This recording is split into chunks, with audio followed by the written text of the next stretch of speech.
El impacto de la resurrección. Resulta que una amiga que quiero mucho me refirió y me dijo, escucha esta bella enseñanza sobre la resurrección del doctor Charles Stanley. Lo escuché y me impactó muchísimo. No la voy a hacer igual a como él la hizo en su enseñanza, pero sí me le robé algunos apuntes interesantes y algunos otros apuntes pues son de lo que Dios ha permitido atesorar en mi corazón. De hecho, hay dos cosas, un cuento, una historia y hay una intervención de una persona que ustedes algunos tuvieron la posibilidad de compartir conmigo las enseñanzas de esa persona. Y entonces, ¿qué impacto tiene la resurrección? Y empezamos con esto, con una pregunta incluso. Mira que cuando los apóstoles Juan y Pedro corrieron a la tumba, vieron puestos las mortajas, todo estaba encima, tranquilo, como si alguien se hubiera levantado y lo hubiera dejado ahí, sin ninguna otra seña, sin señas de adulteración, ni de violencia, ni nada. Y te hago una pregunta. Lo que sabes de la resurrección de Jesucristo, ¿cómo ha impactado tu vida? Escucha la pregunta, aunque no tiene signo de pregunta, pero es retadora. Lo que sabes de la resurrección de Jesucristo, ¿cómo ha impactado tu vida? Porque es que una cosa es el mundo, y el mundo que vive del ritualismo y de muchas cosas que son muy bonitas, pero que todavía no han tenido un encuentro personal con Jesucristo, pues tienen una manera de mirar estas situaciones y estos acontecimientos de una manera muy diferentes. Incluso se mezclan con el folclore, con la tradición. Entonces, entre todas esas cosas, es un acto más como el 20 de julio, que conmemoramos la independencia de Colombia, ¿cierto? Entonces confundimos eso, el día de la resurrección, entonces, entonces el día de los Reyes Magos, entonces el día de no sé qué, que el niño Jesús, y confundimos todos esos eventos cuando como celebraciones, como actos culturales, más de la cultura, más de la tradición, pero cuando uno ya ha tenido un acercamiento con Dios, ha sido renovado en su corazón y en su mente, ya no ve las cosas de esa misma manera, ya las ve de otra manera, entonces esas cosas ya lo tienen que impactar. Y por eso la pregunta es válida, no para todo mundo, la pregunta es válida para las personas de este grupo y para muchos otros cristianos que ya han empezado a tener una relación personal con Jesucristo. Lo que sabes de la resurrección de Jesucristo, ¿cómo ha impactado tu vida? Pregúntate y escribe por ahí. Después ahorita si quieres lo compartes cuando terminemos la charla. ¿Ha cambiado tu conducta, tu lenguaje o alguna otra área de tu vida? Y mira que es que ahí hay dos apuntes pequeñitos. Conducta, tu manera de ser. Si bien yo puedo ser una persona sanguínea, colérica, en temperamento, yo puedo guiar mi conducta, mi carácter, moldeándolo al carácter de Cristo. Y esa impulsividad, esa situación, ya va a ser canalizada y diferente. Un joven estaba sentado en una clase y el profesor lo miraba y el joven toda la clase haciendo mala cara, una cosa fea, horrible, de esos rostros que uno ve y siente como que, qué pereza, o sea, como una situación maluca. Y el profesor con una situación respetuosa se le acercó y le dijo, joven, ¿por qué esa cara? Cambia esa cara. ¿Y cómo voy a cambiar? Y esa es la cara con que yo nací, yo no soy responsable de ella. Y esa fue la que me tocó. Y el maestro le dijo, nosotros después de cierta edad somos responsables de la cara que ponemos. Somos responsables de nuestro carácter, de nuestras emociones. Ahora está muy de moda la inteligencia emocional, pues, que sacan, el mundo vive por booms y por cosas, pues, y entonces últimamente cursos y seminarios y cosas de la inteligencia emocional. La Biblia habla de eso profundamente, pues, en el trabajo que el Espíritu Santo hace en nuestro carácter, ¿cierto? De hecho, una de los frutos del Espíritu Santo, una parte del fruto del Espíritu Santo es dominio propio, inteligencia emocional, no. Alegría, amor, paz, paciencia, amabilidad, bondad, fidelidad, humildad, dominio propio, inteligencia emocional. Ha cambiado tu conducta, tu inteligencia emocional, tu lenguaje. Yo ya no puedo hablar igual como hablaba en el mundo. Cuando he entendido y me ha impactado lo que Jesús hizo por mí, su muerte y su resurrección. Por eso en la misa decimos, como loros y sin entender, anunciamos tu muerte. Claro, porque es que esa muerte nos liberó y proclamamos tu resurrección, que nos dio vida eterna, nos hizo nacer de nuevo. Y eso tiene que impactar nuestra vida. Eso no fue simplemente 2 o 3 palabras ahí. Es decir, ¿qué diferencia ha marcado lo que sabes de la resurrección de Jesucristo? ¿Qué diferencia ha marcado en tu vida? Porque si no ha marcado ninguna diferencia, déjame decirte que tu relación con Él todavía le falta. Sigue siendo religioso, religiosa. Y no te estoy señalando, te estoy invitando a que partamos de que lo interesante, lo importante es establecer una relación con Jesucristo, el Hijo de Dios. Y si no ha marcado una diferencia, entonces no soy yo simplemente el que lo señalo, sino la palabra de Dios, porque la palabra de Dios dice que el que está en Cristo, el que dice haberse encontrado con Jesucristo, el que dice estar en Jesucristo, es una nueva persona. Y lo dice en otra versión, es una nueva criatura de creación.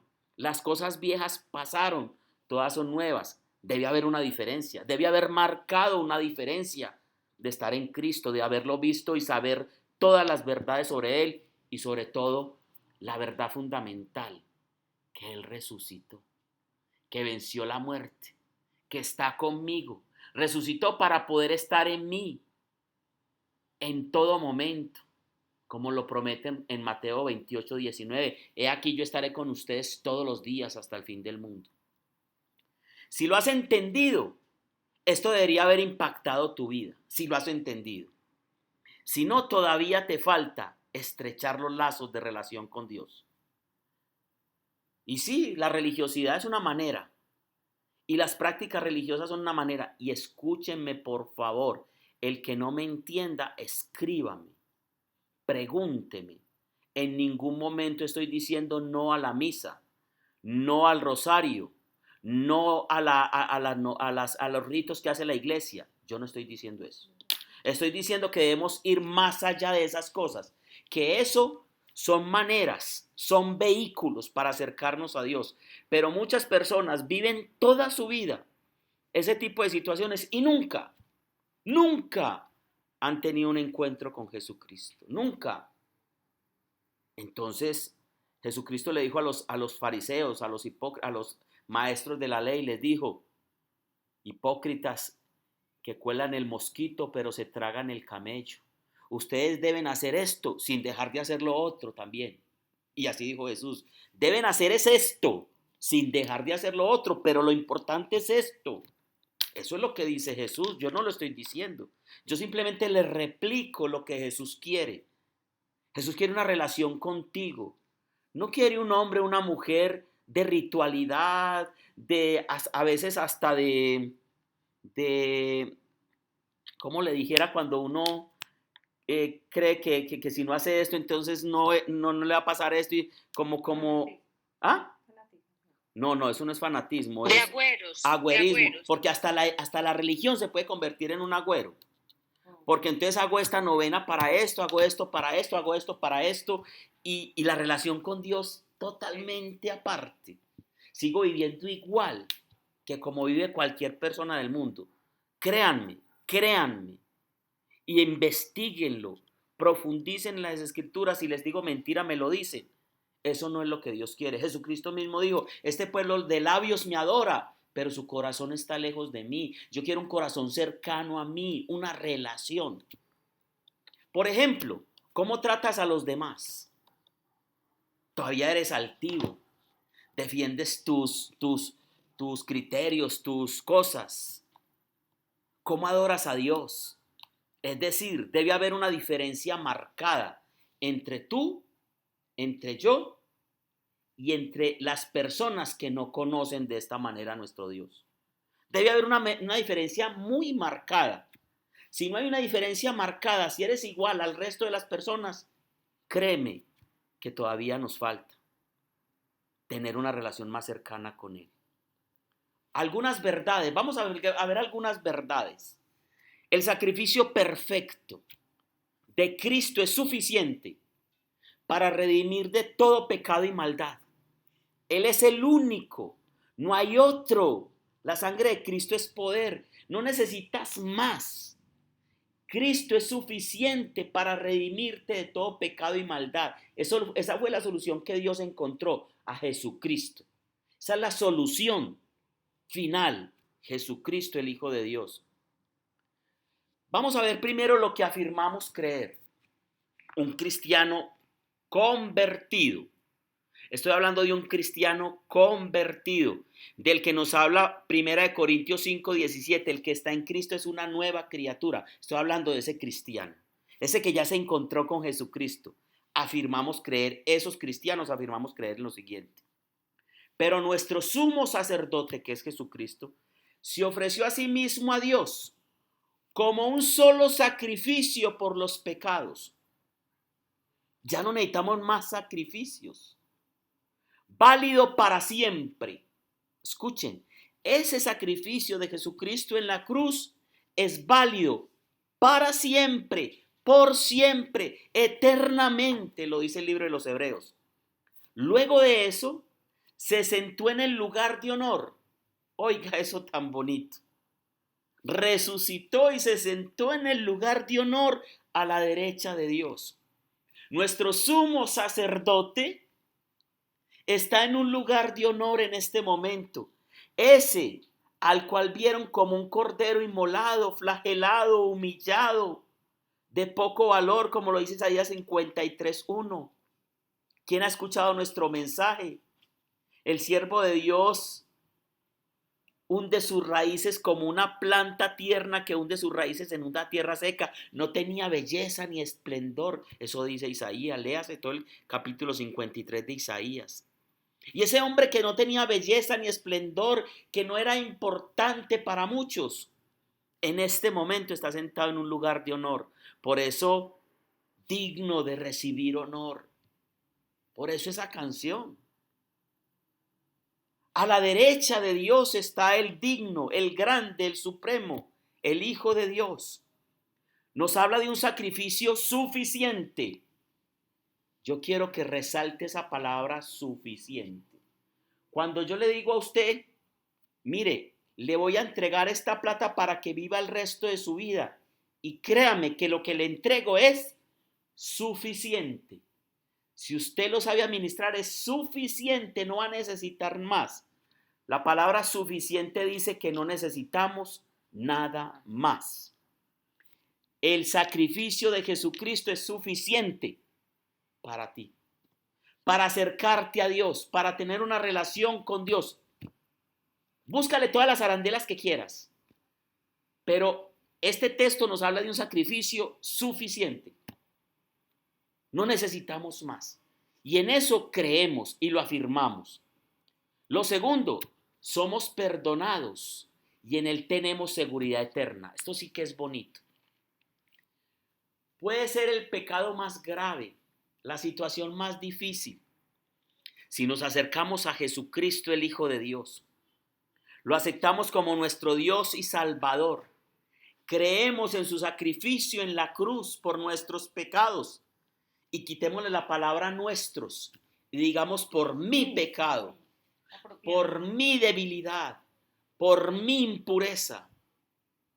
Cuando yo creo en eso y lo recibo como mi Señor, mi Dios, mi Salvador, nos da una seguridad impresionante, una seguridad infinita que no la tienen todos los seres humanos, pero que la tengo yo cuando creo, cuando lo recibo, cuando me entrego totalmente a Él.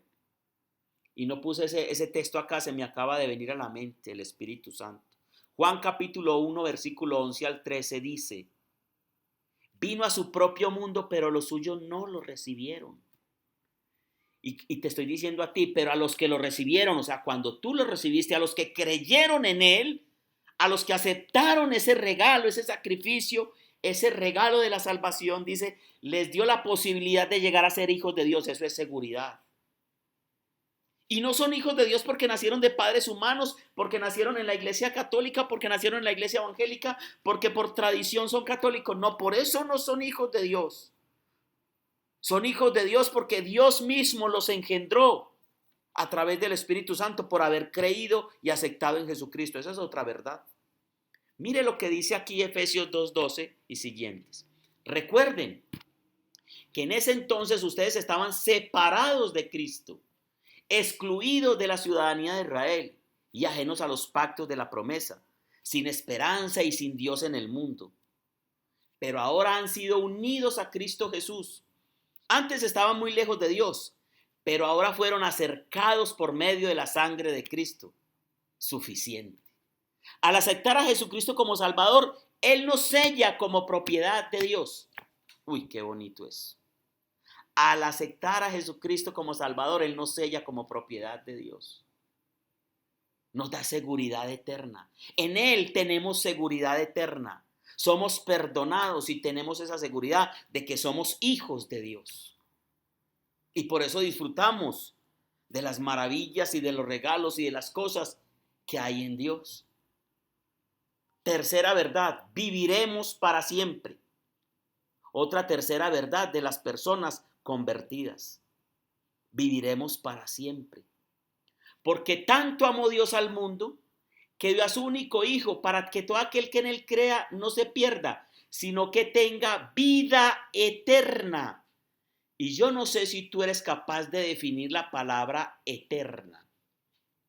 Pero la palabra eterna que se sale de nuestro vocabulario, de nuestro concepto, de nuestro pensamiento, de nuestra mente finita. Esa palabra eterna. Esa es una seguridad que nos da ¿quién? El Hijo de Dios. El amor de Dios derramado en su Hijo, que lo entregó para que todo aquel que en él cree, y le repito, suficiente es eso. Suficiente es eso. Todo aquel que en él cree no se pierda, sino que tenga vida eterna. Viviremos para siempre en él. Hay personas que no van a vivir para siempre. Ah, Héctor, los que están en el infierno. No, eso no es vida. Eso se llama muerte eterna. Porque es que la vida es Jesús. Yo soy el camino, la verdad y la vida. Si no estamos en la vida, estamos muertos. Eternamente. No sé si lo alcanzas a dimensionar. No sé si alcanzas a dimensionar la palabra muerto eternamente. O si alcanzas a dimensionar la palabra vivo eternamente. Esto es un cuartico de hora. Y mire, la pedagogía de Dios es muy grande. Esto es un platico de lentejas. Josué le vendió la primogenitura a su hermano Jacob, porque en ese momento necesitaba solucionar un problema y era que tenía hambre. Pero además, sus deseos humanos, por medio de sus sentidos, el olfato, olió el guiso tan bueno que estaban haciendo y empiezan los impulsos mundanos, humanos, a jalarme y a decir, ¡ay, qué va! Yo me voy a comer este pedacito, después veo que soluciono lo otro. Y entregó su primogenitura por un platico de lentejas. ¿Cuánto vamos a entregar esta primogenitura que es la vida eterna? Por un platico de lentejas que es vivir aquí en la tierra. Un momentico de placer, de lujuria, de ambición. Y nos tiramos en una vida eterna por un platico de lenteja. Señalamos a Josué, a Esaú.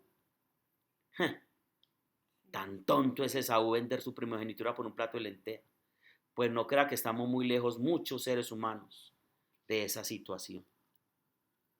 Cuarto, lo corruptible se convierte en incorruptible.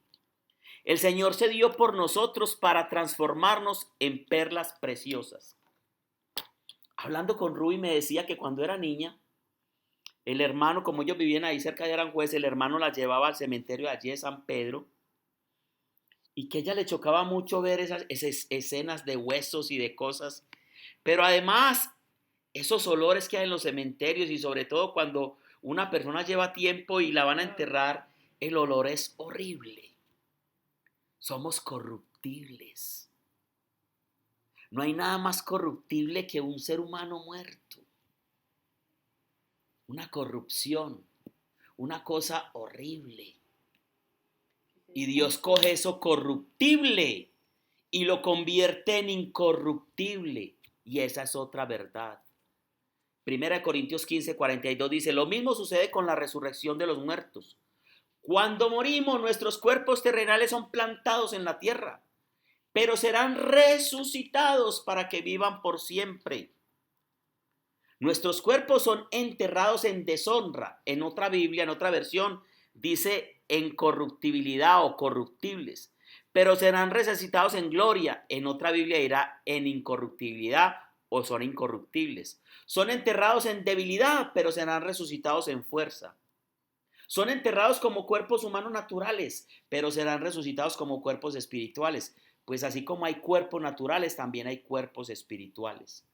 Llevamos 4 verdades de lo que realmente somos, desapegando los ojos de esta tierra, de este aquí, de este ahora. Eso es lo que realmente somos. Ese es el diseño original.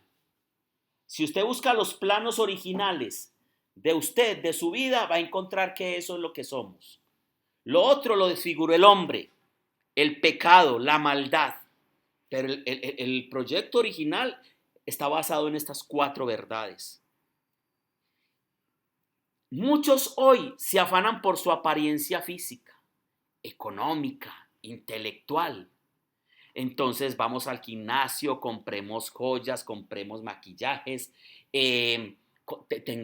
trabajemos 24/7, poseamos, atesoremos, tengamos esto, preparemos intelectualmente porque es que el conocimiento es todo. Pero vendrá un día en que ya no será necesario, porque seremos incorruptibles algunos, perfectos, imagen viva de Dios. Entonces, ¿ya para qué apariencia física?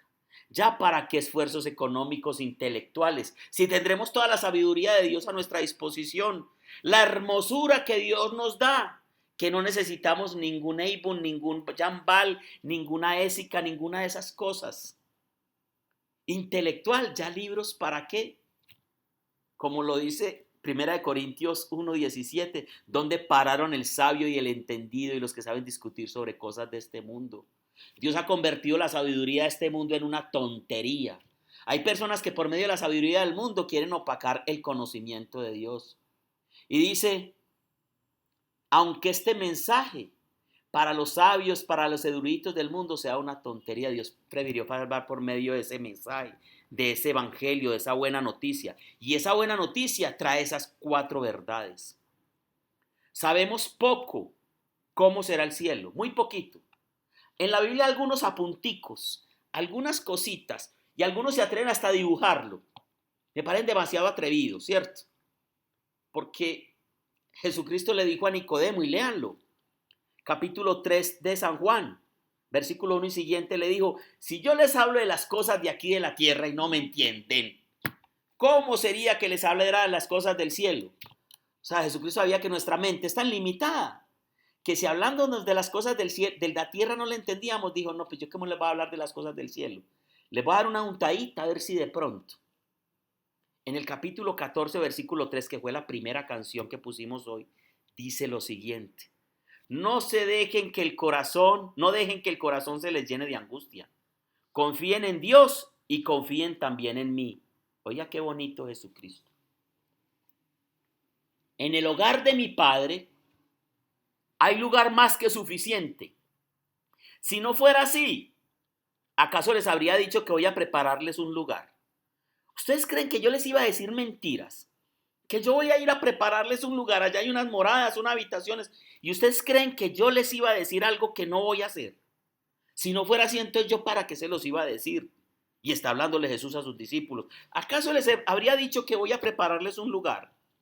Cuando todo esté listo allá, cuando haya preparado esos lugares donde ustedes van a vivir eternamente conmigo, allá eternamente conmigo cuando estén listos. Estoy haciendo las instalaciones, poniéndole el wifi, poniéndole todo está listo. Cuando lo tenga listos, volveré. Esa es una esperanza impresionante. Para llevarlos, para que siempre estén conmigo donde yo estoy. Impresionante. Impresionante. A mí me parece hermoso ese capítulo 14 de Juan. Él no dice solo me iré. Dice me iré y prepararé. Él no dice yo me voy a ir, muchachos, hablamos. Por allá más adelante voy a venir. Mire lo lindo. Muchachos, yo me voy. Pero ¿saben para qué me voy?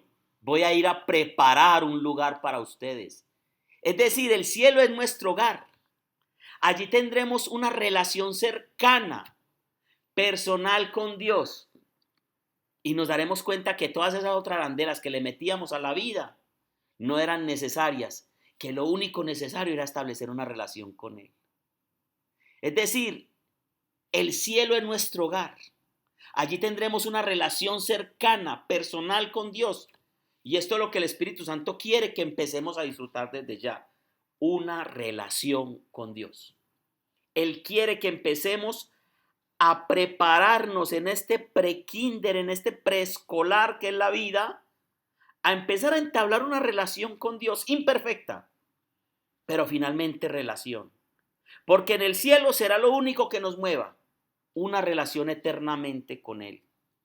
Estoy siendo así, yo me pongo enérgico cuando toco estos temas porque me emocionan. La Biblia, cuando es correctamente interpretada, tiene poder para cambiar vidas. O tiene poder para llevar a la gente a otro tipo de situaciones, cuando no es correctamente interpretada. Todo lo que creemos es cierto. Todo lo que creemos es cierto. Entonces, ¿qué diferencia marca para usted esta verdad? Si todo lo que les acabé de decir es cierto y usted lo sabe, ¿qué diferencia marca para usted esta verdad? Porque si no marca una diferencia, entonces ¿para qué lo sabemos? Pues ¿para qué sabemos eso si eso no va a marcar una diferencia? Entonces, ¿para qué vivamos como los otros que no lo saben? Los otros no saben y no sienten el compromiso, nosotros lo sabemos y esto marca una diferencia. Esta verdad marca una diferencia. Esta verdad marca una diferencia de ti, de mí, con el mundo. Eso es lo que debería hacer estas verdades. La verdad de la Biblia debe cambiar en nosotros nuestro modo de vivir, cómo hablar, cómo vestir, etc. Debe cambiar nuestra manera de vivir las verdades de la Biblia. Efesios 4, lo voy a leer desde el 17, desde el 19.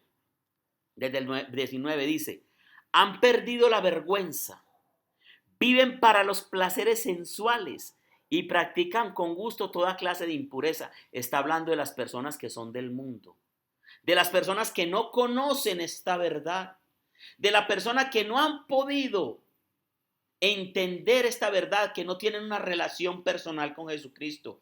¿Qué pasa con esas personas? Han perdido la vergüenza. Viven para los placeres sensuales y practican con gusto toda clase de impureza. Mire lo que dice aquí.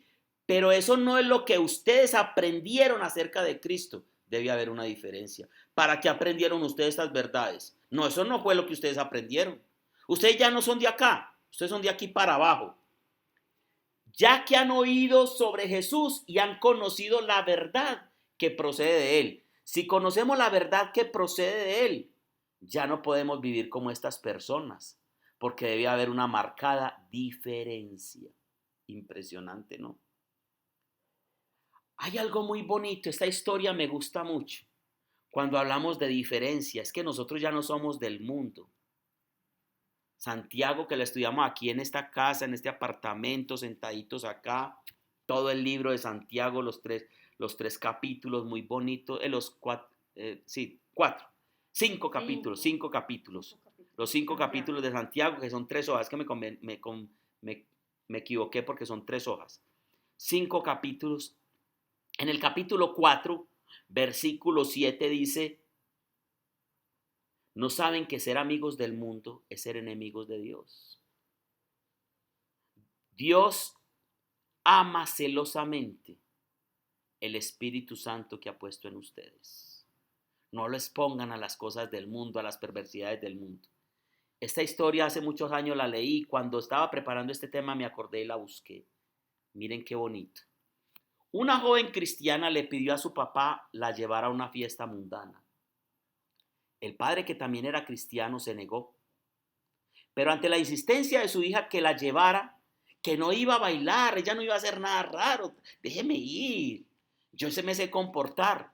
Ella solo iba a ver, aquel hombre accedió. Bueno, hija, vamos pues.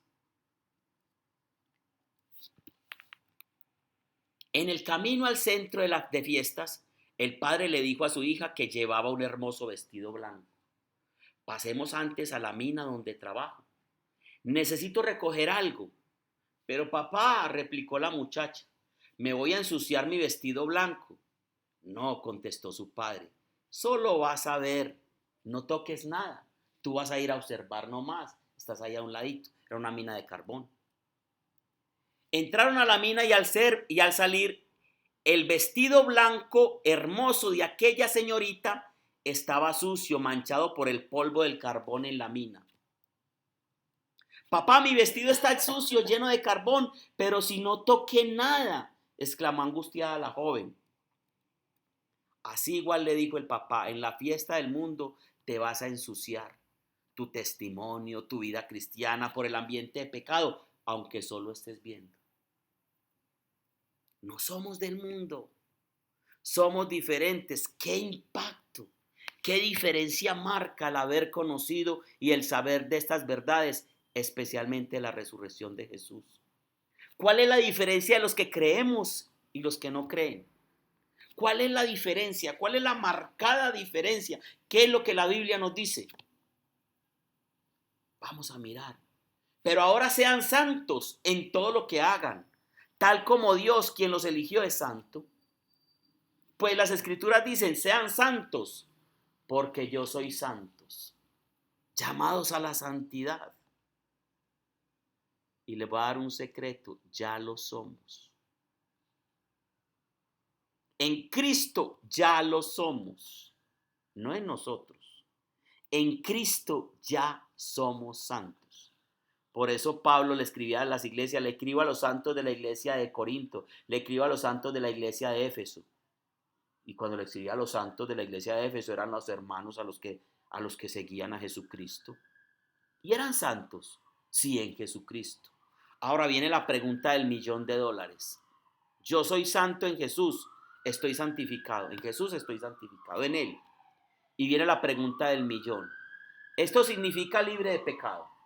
Santo significa libre de pecado. ¿Será que significa libre de pecado? No. Es que lo coloqué con signos de aclamación. No. Significa que tendremos nuestra morada en Cristo, que en nuestra vida hay un deseo genuino de andar en sus caminos. Eso es una vida de santidad.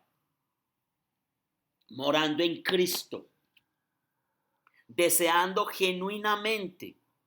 Por eso es en espíritu y en verdad, es en verdad, genuinamente. No para aparentarle a los otros, no para mostrarle a los otros que yo soy santo, que yo soy santa, que yo hago esto otro. No, no, no. No impresiones a nadie, impresiona a Dios. ¿Para qué queremos impresionar a los demás? Lo que hacemos es quedar en ridículo. No impresionemos a nadie, impresionemos a Dios. A Él sí lo tenemos que impresionar. Una vida genuina, una vida de santidad. ¿Por qué? Porque lo tendremos a Él como morada. Porque tenemos ese deseo genuino de andar con Él. ¿Nos vamos a equivocar? Claro que sí. Estamos en el mundo y Él lo sabe. Por eso nos dejó el sacramento de la reconciliación. Porque Él lo sabe. Perfectos no. Santos sí.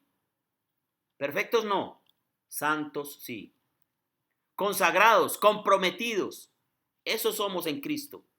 Eso somos en Cristo. Aunque los otros nos señalen. ¿Somos perfectos? No. ¿Somos santos? Sí. Consagrados, comprometidos en Cristo. Y la consagración no tiene que ver nada con esos ritos que lo va a consagrar a esto. No estamos hablando de esas consagraciones. Consagrados es entregar nuestra vida de enteramente a Dios. Entregarlos, no por un rito humano, sino por nuestro corazón, que lo aceptó, que se rindió a Él, que le entregó el dominio de su vida. Comprometidos. Un gusano se mete en una crisálida y sale una bella mariposa. Son dos seres diferentes, aunque aparentemente son el mismo, pero son diferentes. Muchas veces escuchamos personas hablar de testimonio y nos preguntamos, ¿cuál es mi testimonio? Y te quiero decir que sí tienes un testimonio. Tienes un testimonio, algo que decir. ¿Quieres decirle a alguien de tu testimonio y le vas a decir esto? Pues Dios amó tanto al mundo, Dios me amó tanto, que dio a su único hijo para que si yo creía en Él, no me perdiera, sino que tuviera vida eterna. Ese es mi testimonio, que yo le creo, que soy hijo de Dios, que le creí a Él con todo mi corazón y hago viva esa palabra en mí. Él me amó tanto que entregó a su hijo para que si yo creía en eso, tuviera vida eterna. Y como yo lo creo, ese es mi testimonio. Tengo vida eterna, soy hijo de Dios. ¿Quieres otro testimonio? Soy hijo de Dios, tengo vida eterna. ¿Por qué? Porque acepté ese sacrificio de Jesucristo en la cruz. Por eso desde el principio les hablaba, es suficiente el sacrificio de Jesucristo en la cruz y su resurrección. Por eso proclamamos, anunciamos tu muerte, pero proclamamos tu resurrección. La muerte de Jesús sin resurrección no sería victoria para nosotros. Lo que Dios te prometió, tus ojos lo verán. Y tengo este testimonio, no porque yo sea bueno o lo merezca, sino porque Dios lo prometió y lo cree y le creo. Ese testimonio de Juan 3:16, yo lo tengo no porque sea bueno o porque yo me lo merezca, sino porque Dios prometió que si yo hacía eso y creía en Él, tendría vida eterna y sería hijo de Dios. Entonces, ¿sabe qué?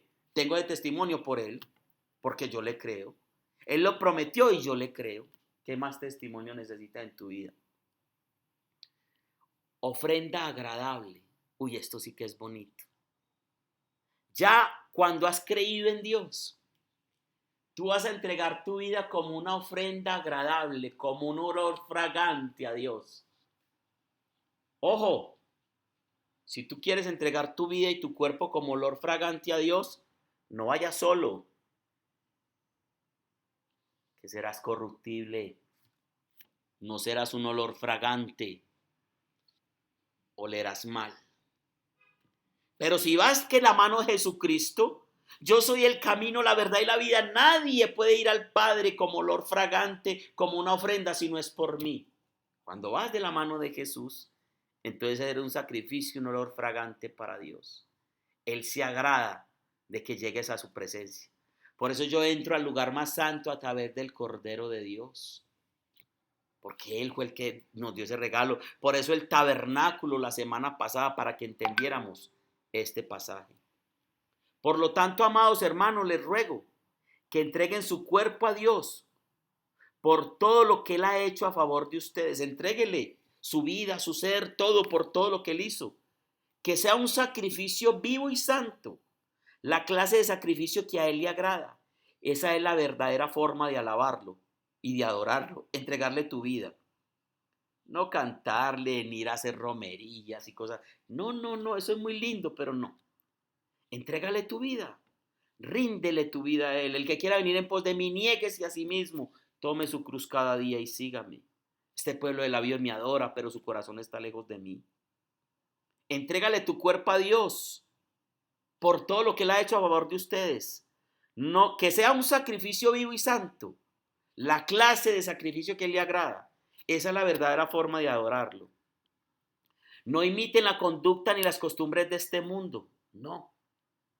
El mundo dice una cosa, pero Dios dice otra diferente. No imitemos al mundo. Más bien dejen que Dios los transforme en personas nuevas al cambiarles la manera de pensar. Entonces aprenderán a conocer la voluntad de Dios para ustedes, la cual es buena, agradable y perfecta. En otro pasaje dirá, no se amolden a las cosas del mundo presente, antes bien, cambien su manera de pensar para que cambien su manera de vivir y puedan conocer la voluntad de Dios, es decir, lo que es bueno, agradable y perfecto. Esta versión me gusta mucho. No imiten la conducta ni las costumbres de este mundo. Más bien, dejen que Dios los transforme en personas nuevas al cambiar la manera de pensar. Entonces aprenderán a conocer la voluntad de Dios para ustedes, la cual es buena, agradable y perfecta. Ustedes son la luz del mundo. Usted y yo somos luz. No somos tinieblas. Y como luz, después de haber recibido este regalo magnífico de Dios, tenemos una obligación. No es un querer, no es un sí de pronto, es una obligación. Todo lo que creemos en la vida y resurrección de Jesucristo debería transformar nuestras vidas por completo. Deberíamos ser un faro para que otros lo sigan en nuestra conversación, en nuestra conducta, en nuestro vestir, en nuestro disfrute, en todo lo que hagamos deberíamos ser un faro, no una piedra de tropiezo. No es atosigando a la gente, es entregándome a Él, entregándome a Él. ¿A quién le has dicho cómo tener lo que ya tú tienes o lo que tú ya tienes? Este es un reto, ¿no? Tú tienes un regalo, ¿no? Dios te hizo hijo tuyo, te dio vida eterna, esas verdades las acabamos de recordar. Tienes el privilegio de tener un hogar en el cielo, de tener un Dios que te ama, de conocer todas esas verdades. ¿A quién le has contado lo que tú ya tienes? ¿O lo quieres solo para ti? ¿O crees que es obligación, necesidad contarlo? Mire lo que dice la palabra de Dios. Mi padre, un hombre con una misión. Fue ministro por 50 años y recién murió de cáncer. Durante la última semana estuvo delirante a causa del dolor del cáncer y estaba despierto casi 24 horas al día. 24 horas al día hablando en voz alta en un estado de somnolencia. Se puede aprender mucho de una persona escuchando sus sueños. Mientras estuve sentado junto a la cama esa última semana de su vida, escuchando a mi padre soñar en voz alta, nunca habló de sus hazañas en el Pacífico Sur durante la Segunda Guerra Mundial. No habló de la pesca que le apasionaba, no habló acerca de los libros que había leído, ni de las películas que había visto. Habló acerca de lo que más le importaba. Aunque mi padre fue siempre un pastor de una iglesia chica, él amaba construir cosas. Era carpintero. Durante su vida organizó equipos de voluntarios y estuvo en todos los continentes del mundo. Construyó más de 150 templos en su vida. Podrías representar la vida de mi padre con un martillo, una Biblia y una caña de pescar. Así era él. En su última semana de vida, mientras agonizaba por el cáncer, semi-inconsciente, hablaba en voz alta y decía: asegúrense de hacer llegar ese equipo allá, de armar esa viga, de que les llegue la madera a esa localidad. Cuando hagan la instalación eléctrica, tengan cuidado. Asegúrense de que el equipo esté de regreso para el almuerzo. Refirió todos los distintos viajes que había hecho con voluntarios para construir templos alrededor del mundo. Un par de noches antes de morir, estaba sentado junto a su cama con mi esposa Kay y mi sobrina Lisa. De pronto mi padre se puso muy agitado. Intentó levantarse de la cama. Él estaba muy débil, había perdido mucho peso. Mi esposa Kay dijo: Jimmy, debes recostarse de nuevo. No puedes levantarte. Insistía en levantarse, tratando de salir de la cama. Era obvio que escuchaba. Ella dijo: Jimmy, estás enfermo. Se estaba muriendo. Debes recostarte. No puedes dejar la cama. Mi padre seguía intentando levantarse de la cama. Finalmente, Kate dijo: Jimmy, ¿qué es lo que quieres? Él dijo: tengo que salvar a uno más para Jesús. Tengo que salvar a uno más para Jesús. Tengo que salvar a uno más para Jesús. Comenzó a decir esta frase una y otra vez: salvar a uno más para Jesús. Tengo que salvar a uno más para Jesús. Tengo que salvar a uno más para Jesús. No estoy exagerando. lo debe haber dicho posiblemente cientos de veces en la siguiente hora. Salvar uno más para Jesús. Tengo que salvar a uno más para Jesús. Estaba allí sentado junto a su cama, bajé mi cabeza y las lágrimas comenzaron a correr por mis mejillas mientras le agradecía a Dios por el legado de mi padre. Se incorporó y puso su mano en mi cabeza como si me estuviera encomendando. Dijo, salva a uno más para Jesús. Salva uno más para Jesús. Aspiro a que ese sea mi lema el resto de mi vida. Les invito a hacerlo el lema de su vida. Porque si sabes de algo más importante que esto, que determina el destino eterno de los demás, como sacarlos del infierno para llevarlos al cielo, si sabes de algo más importante que traerlos a Cristo, edificarlos en el crecimiento para ser como Jesús, ayudarlos a encontrar su forma para ministrar y ayudarlos a desarrollar su misión en el mundo, yo lo quisiera saber, porque hace mucho decidí no malgastar mi vida.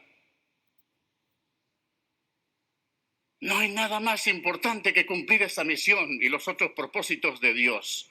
Todos estos propósitos son importantes. Deben estar en equilibrio en tu vida para permitir la salud y el crecimiento. Pero si omites este último, habrá gente que debería estar en el cielo, pero que no va a estar allí. Te desafío a alcanzar a uno más para Jesús. Impresionante. El que acabo de hablar es Rick Warren, el que escribió el libro Una vida con propósito, que hicimos un seminario sobre eso. ¿Se imaginan el júbilo y los gritos de alegría cuando los discípulos de Jesús lo vieron resucitado y ascendiendo al cielo? Yo me imagino, yo no quiero verlo ahí. No, yo me imagino los gritos, la euforia, la alegría, el corazón que se quería salir del pecho cuando vieron a Jesús resucitado, cuando lo vieron ascender. A nosotros nos hablan de la resurrección de Cristo y ni siquiera nos mueve una pestaña. No hay júbilo, no hay regocijo, no hay alegría. ¿Cómo está entonces nuestra relación con Él? ¿Qué hemos entendido de la resurrección, de su muerte, de su regalo tan grande que es la salvación? Dale gracias a Dios que te encontró, que se atravesó en tu camino, porque como lo decía Rick Warren ahora, habrán muchos que deberían estar en el cielo y no van a estar allí. Y quizá fue una persona la que te llamó, la que te invitó. Fue una persona la que te llevó a esa alegría. Y eso está esperando otra persona de ti y de mí. Un llamado, una palabra, una invitación. Nosotros quizás no lo vimos ascender, pero tenemos sus promesas, su asombrosa verdad de testigos oculares que lo vieron. Tenemos lo necesario para mover a muchos de andar en esta vida a ir al cielo. Tenemos lo necesario para mover a muchos y sacarlos de andar en esta vida para que vayan al cielo, para que entren al cielo. Tenemos todo para hacerlo. Recordemos la gran comisión, Mateo 28:19. Por tanto, id y haced discípulos a las naciones, enseñándoles todas las cosas que yo les he dicho, bautizándolos en el nombre del Padre, del Hijo y del Espíritu Santo, y aquí yo estaré con ustedes todos los días hasta el fin del mundo. Id y hacer discípulos a las naciones. ¿Qué es todo el mundo? Porque ahí dice, id a todo el mundo. Entonces debemos viajar, ir a la India, ir al África, o todo el mundo es tu hijo, tu hermano, tu primo, tu tío, tu tía, tu vecino, todos los que podamos. Ese es todo el mundo, no. Ese es el mundo cercano tuyo. No, no es que yo quiero ir al África. No, no, no. No tienes que ir hasta por allá. Primero empieza a tener una relación firme con Dios para que tu fanatismo no espante a los demás. Y después que tengas esa relación firme con el Señor, empieza a hablarles a otros de Él en amor. No señalando, no juzgando, no, en amor, invitando. Alguien dirá, es que no sé qué decir. Muchos dirán eso, es que no sé qué decir. El Espíritu Santo enseña y guía.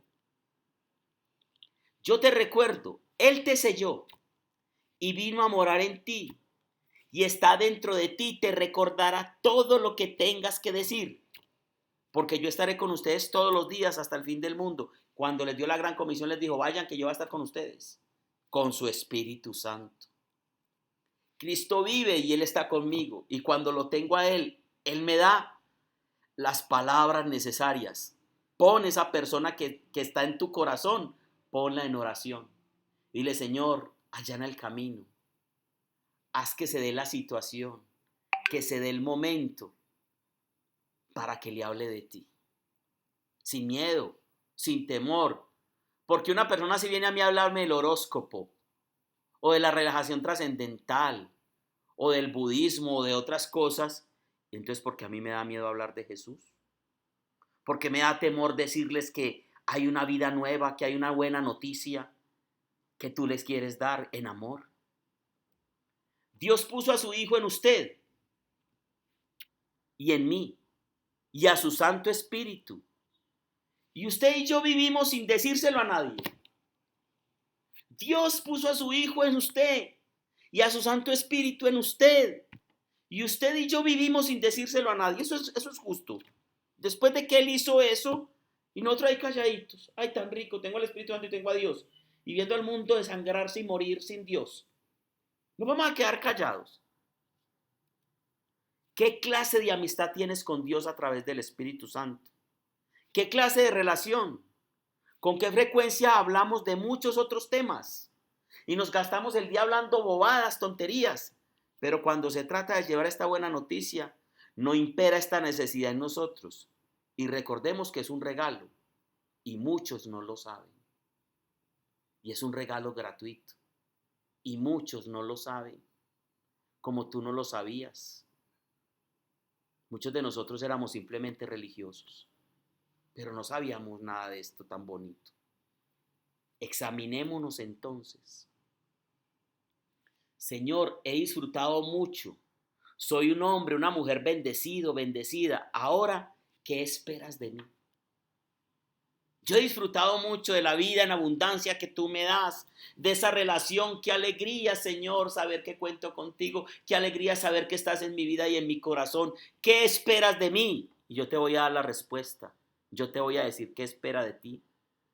Dios espera que usted y yo nos rindamos a Él, nos entreguemos de todo corazón y estemos dispuestos a llevar esta gran noticia a muchas personas.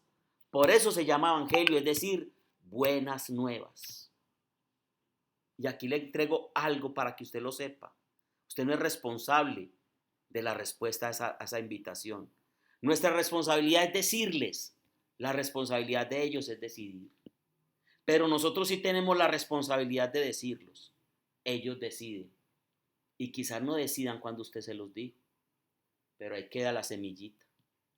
Y quizá cuando menos los pienses, alguien me dijo hace mucho tiempo. ¿Y será que es verdad? Nuestra responsabilidad es decirle. La responsabilidad de ellos es decidir.